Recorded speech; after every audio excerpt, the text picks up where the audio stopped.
di sini. akan terbayang di dalam benak kami dan selalu akan terbawa. Ya. Biarpun bukan sebuah ke dalam sebuah mimpi, Ya.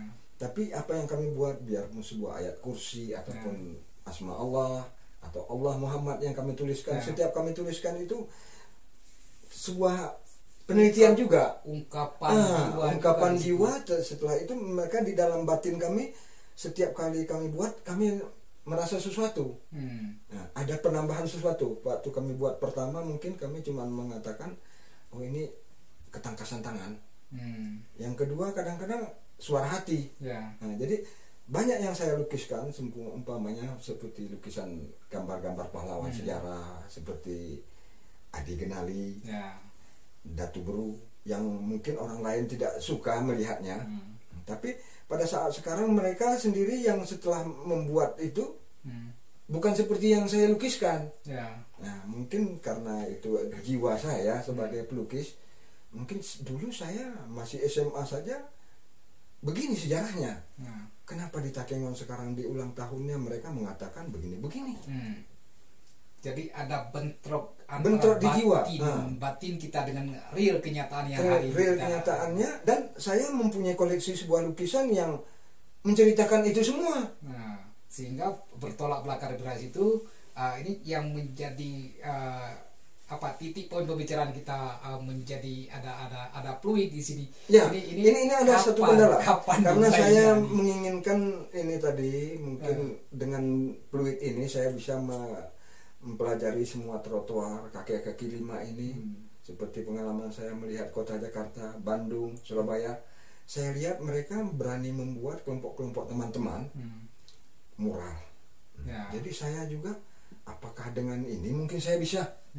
Jadi ini langkah awal saya untuk membuat sesuatu yang yang mungkin ada di Aceh Tengah ini untuk para wisata, khususnya orang-orang luar yang melihat Aceh Tengah ini bagaimana. Sebab saat ini pandangan mereka terhadap Aceh Tengah bukan lagi seperti dirinya. Saya merasa resah karena keaslian saya itu sudah dirubah. Nah, jadi kalau memang ada fasilitas dari pemerintah, saya menginginkan membuat sebuah sejarah itu berbentuk lukisan di kota ini. Umpamanya di satu taman, ataupun taman ini Mayak Teri, ataupun di tempat objek-objek wisata, membuatkan sebuah mural yang menceritakan. Tidak perlu lagi penjaga taman itu menceritakan umpamanya loyang koro ini begini, tapi sudah ada lukisan di situ yang menggambarkan, visual yang menjelaskan tentang sejarah yang terjadi di tempat itu gitu. Berdasarkan saya memandang Gayo ini dari luar, mungkin dulu saya masih di Aceh Tengah tinggal, melihat ibunda, melihat ayah ke Takengon, saya tidak pernah berpikir tentang itu. Setelah saya tinggalkan, saya mengetahui malah rindu akan hal itu. Rindu dan melihat begini rupanya saya, begini rupanya dasar kami. Kami ini sebenarnya bukan orang gunung, kami orang pesisir. Memang itu sejarah yang sudah saya pelajari sampai keluar. Kami ini adalah dasar orang pesisir Laut Perla yang dikalahkan Sriwijaya, kemudian berbentuk sebuah kerajaan di tengah hutan. Adanya Adi Genali, dan itu pernah diceritakan oleh Said Dahlan dan Husin di Aceh Utara masa saya SMP. Jadi itu terbayang dan pernah kami lukis gambar-gambar sultan-sultan atau raja-raja Aceh itu zaman. Kemudian setelah saya kembali ke Aceh Tengah, mereka ini sepertinya tidak mengerti dengan itu. Malah di ulang tahun kerajaan Linge katanya, kota Aceh Tengah ini, dia taruhkan foto Malahayati lah, gambar Sultan Mugayat Shah lah, katanya Iskandar Muda. Jadi bagaimana keadaan ini sekarang? Jadi saya melalui kaki 5 ini rencana saya begitu, ingin membenarkan itu tadi. Berarti ada penipuan sejarah secara tidak sengaja ataupun disengaja di situ. Karena kan sebuah bangsa, sebuah daerah yang mengerti tentang sejarahnya, mereka akan maju. Tapi kalau seandainya bangsa itu sudah tidak lagi mengenali sejarahnya, mereka akan menjadi bangsa yang cukup luar biasa hancur menurut saya. Dan saya sangat menarik juga melihat bercerita tentang tadi lukisan itu bukan hanya mampu melukiskan sebuah keindahan, tapi lukisan visual art mampu membuat sebuah peradaban di situ. Di situ yang saya rasa saya setuju. Setelah itu saya melihat begini, tukang parkir adalah sebuah jiwa yang sangat ikhlas, di mana kita punya mobil banyak di situ, kita jaga mobil banyak, tapi ketika mobil itu hilang pergi, kita tuh nggak merasa terjadi apa-apa, karena kita hanya menjaga. Banyak sekali hari ini saya lihat para pemangku kebijakan ketika kursinya goyang itu entah apa yang terjadi, apapun dilakukan demi mempertahankan sebuah kursi. Kenapa tidak seorang kepala pemegang kekuasaan belajar kepada tukang parkir? Kalau menurut saya, jangankan kursi, mobil pun hilang mereka sangat ikhlas. Di situ saya salut pada mungkin salah satu sejarah menjadi tukang parkir hanya untuk menghayati diri, lebih ke muhasabah, berdoa, dan lebih bagaimana salah satunya lebih muhasabah. Kita penghasilan kita itu ikhlas, dan mereka menganggap penghasilan parkir ini adalah seperti sedekah. Padahal itu adalah kanun pemerintah. Setiap kendaraan yang di tepi jalan, biarpun mungkin tidak ada petugas, itu sebenarnya mereka wajib pajak. Kendaraan roda 2 harus Rp1.000 di luar daripada pajak kendaraan tersendiri, gitu ya. Di luar kendaraan itu memang income daerah untuk dinas perhubungan. Juga itu perlu kita tekankan kepada masyarakat, jangan menganggap parkir itu sebuah fenomena masyarakat yang meminta suatu kelebihan dari seseorang yang punya penghasilan, yang punya mobil mewah, punya kendaraan. Cuma ini ironis juga, di parkir ini kita sebagai pelukis kaki lima, dari pelukis jadi tukang parkir, lalu ada problema lain yang terjadi. Saya melihat malah seberapa banyak uang parkir itu yang harusnya menjadi kas daerah di sana, ini malah sedikit sekali yang mengalir. Makanya kadang-kadang saya lihat masyarakat juga di situ ada kesenjangan sedikit, parkir di situ, ada kesenjangan memang sedikit karena di Aceh Tengah ini masih ada gap, ya istilahnya diproyekkan. Tapi tujuan seniman ini bukan ke situ. Kita bukan persoalan itu. Jadi Pak Kamaruzaman, kami terus terang saja, ini parkir ini mengumpulkan dana untuk kehidupan sendiri di sini di Aceh Tengah. Kemudian memang mencukupi untuk pembelian cat atau kanvas. Tujuannya kemudian mencari perhatian orang-orang tua kami tadi yang mungkin tidak mau mengindahkan tentang bukan ketertiban lalu lintas. Itu memang keinginan kami. Dengan yang punya mobil ini, jangan asal sudah pandai bawa mobil langsung ke jalan raya.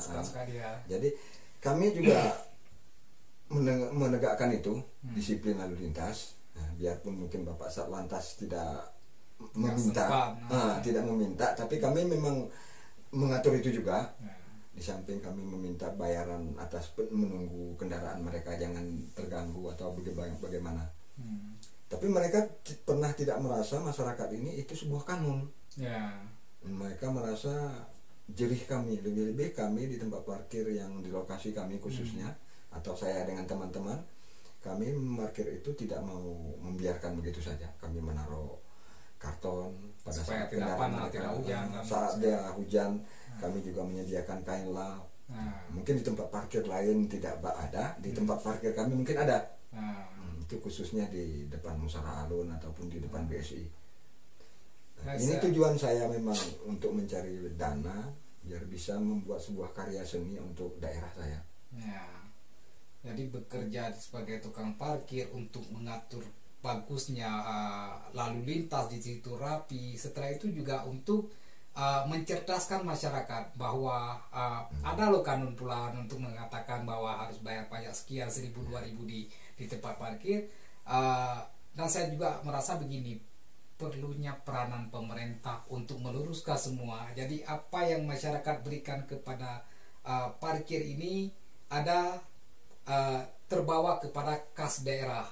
Jangan sampai dipotong oleh oke lah, misalnya kita sebagai orang tukang parkir karena sudah jadi payah, ada yang harus kita kembalikan kepada pemerintah karena di situ kan menjadi job di situ. Nah, ini kita juga berharap, saya sendiri sebagai masyarakat berharap pada pemerintah bahwa yang telah disumbangkan oleh masyarakat itu jatuhnya kepada kas daerah, tidak jatuh kepada kantong-kantong sendiri. Ya, seperti kontrak atau bagaimana ya. Ya, di situ juga kita mengharapkan kan. Selepas itu memang sebenarnya tujuan kita bukan menjadi tukang parkir, tapi di sini adalah sebagai koreksi diri, lebih menghayati, lebih merendahkan diri ketika kita punya mobil sebanyak, motor sebanyak itu pun kita nggak masalah dengan kehilangan segala itu. Oke, saya kira ini sangat-sangat menarik. Ini saya coba bahaskan sedikit. Ini sebenarnya saya nggak mengerti tentang kaligrafi. Ini tulisannya apa ini? Ini cuman sebuah kata-kata singkat, Ar-Rahman. Cuma ini ada pesan dari bapak guru saya, Bapak LKARA. Dia menginginkan lukisan ini sebenarnya mau dibingkiskan kepada Bapak Wakil Presiden. Wakil Presiden kemarin waktu MTQ. Jadi dibuat secara cepat. Jadi ini saya menggambarkan keadaan Aceh Tengah. Ini memang ide, makanya dari segi nama juga saya buat bonus 22 LKARA. Karena saya cuma menyampaikan ide-ide dari pola pikir bapak saya. Nah, dia menginginkan ada motif Aceh yang perlu kita sampaikan laporkan kepada Bapak Wakil Presiden. Jadi ide dari Ama LKARA, lalu bapak yang visualkan ke dalam kampas ini. Ini adalah sebuah perkebunan yang kopinya mungkin sudah tidak ada. Kemudian ada kerawang yang terkubur. Kemudian ada air terjun sedikit yang alirannya kenapa seperti terbalik. Maksudnya banyak kejadian-kejadian di Gayo ini sudah berbalik. Mungkin bapak juga agak apa? Saya tadi bingung. Sebagai pembaca puisi mungkin saya juga menggambarkan bapak saya ini sedang keheranan. Cuma itulah mungkin sebuah menyaksikan alam ini itu fenomenal sekarang. Karena daerah kami sudah pernah tinggalkan. Seperti bapak guru saya juga dia lama di Jakarta. Saya juga lama di Bandung.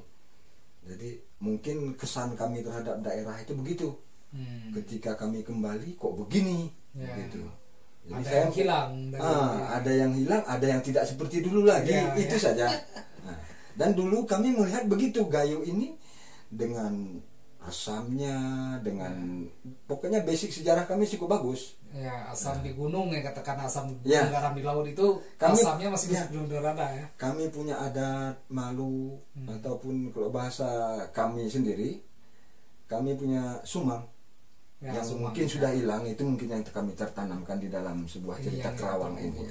Yang terkubur ini mungkin sumang kami tadi itu sudah tidak ada. Makanya mungkin Gayo ini saat ini atau kebun kopi kami sekarang ini bukan kopi lagi buahnya, sudah benalu. Jadi benalu yang di dalam ini tadi sudah menggerogoti pohon-pohon kopi. Ini tidak ada lagi pohon kopinya, tinggal pelindungnya dan bentuk-bentuk dari sebuah benalu dan air sungai yang mengalirnya ke atas. Harusnya air itu mengalir ke bawah. Lebih banyak, lebih besar, bukan lebih kecil. Ini tambah ke bawah. Hanya itu saja. Mungkin ini ide dari Bapak. Jangan sampai kita hilangkan lah sumbang-sumbang kita tuh. Kalau kadang-kadang kalau begini kalau tutur ditulis bisa menjadi untuk penerusan regenerasi. Kalau ini divisualkan siapapun bisa melihat dan insyaallah ini visual cepat untuk Bapak Wakil rencana. Cuma kemarin ini mungkin karena kami tidak bisa menjumpai. Memang ada kendala teknis. Kendala teknis. Turun dari bandara aja kami tidak menitipkan. Ini terpaksa menjadi koleksi bapak saya sendiri. Siap. Oke, saya rasa ini cukup menarik. Ini juga sebuah karya yang luar biasa. Alirannya kaligrafi kontemporer lah bisa dibilang dan kayak gini. Ini keren sekali. Jadi untuk ke depan, untuk ke depan apa harapan kepada pemerintah daerah mungkin tentang bagaimana sikap pemerintah daerah untuk sedikit memperhatikan daerah kita kan daerah wisata ini. Ya, tanpa adanya seniman yang mengatur semua di bidangnya masing-masing, maka tempat wisata bisa jadi tempat sampah. Saya rasa begitu. Karena kalau letakkan sesuatu pada tempatnya, ada seniman yang di bidang misalnya ini desain, bagaimana mendesain sebuah kota yang cukup elegan, itu butuh seniman. Begitu juga ada yang kita lihat seperti Bandung, Jogja, di mana senimannya hidup, kota pun semakin ramai, perekonomian semakin bagus. Setelah itu juga pendapatan daerah bertambah. Apa harapan kita sebagai perupa kepada ini? Ya perhatiannya saja, jangan kalau memang tidak bisa kami kembangkan ke seni kami ke dalam pola pemerintah yang mungkin saat global ini, ya tolong berikan kesempatan kami untuk menitipkan ini kepada generasi-generasi saja. Seperti umpamanya di sekolah, tolong berikanlah seperti daerah-daerah lain. Seperti kami yang sudah merantau jauh di daerah lain, kami malah dibutuhkan di sebuah sekolah. Sementara di Aceh Tengah ini sepertinya tidak ada. Nggak ada. Padahal program pemerintah ada itu, gerakan seniman masuk sekolah yang saya tahu. Itu 2017 dulu. Program itu diadakan oleh kementerian di Jakarta. Sekarang masih berjalan, seperti kita lihat PD Jaya juga masih, Aceh Besar masih, Banda Aceh masih. Itu harapan kami untuk Aceh Tengah, karena kami tidak mau kehilangan belang kami tadi ya. Di situ, ya. Kami punya belang yang cukup khas, kontras, lebih-lebih seperti yang diinginkan Bapak Guru saya tadi LKA.